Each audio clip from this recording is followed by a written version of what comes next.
Free education will become a reality. That's the assurance from President Jacob Zuma. This follows weeks of student protests. In an exclusive interview with the SABC, President Zuma also announced plans to continue with a commission to fast-track free education. It started off as a protest against the 2016 fee increases, but soon a call for the ANC-led government to implement its manifesto promise: free education.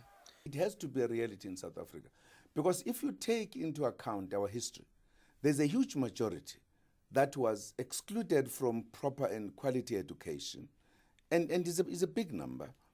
Now we are trying to absorb that number into the mainstream. Exactly when that'll happen and how it will be funded is the task of a presidential commission. But it's a double-edged sword. More graduates. Will they get jobs in a country with a sluggish economy and growing unemployment rate?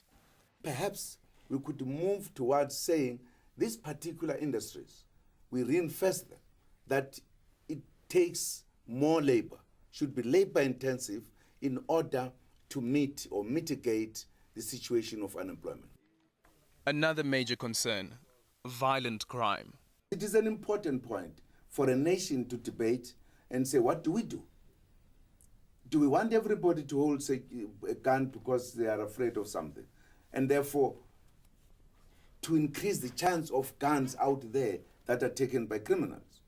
Or should we disarm the society? Only the police, soldiers, and perhaps security that carry guns. Questioned on the often chaotic scenes in Parliament, President Zuma defended the new rule which allows forcibly removing MPs. The presiding officers have a responsibility to ensure that the House functions properly. Now, it is the politicians who sit there and point a finger at the Speaker. They are not sitting down. They speak before the Speaker gives them the permission to speak. It's chaos. Now, what must the Speaker do? He has a program. Also, condemnation on the violent nature of service delivery protests. Aldrin Simpier, SABC News.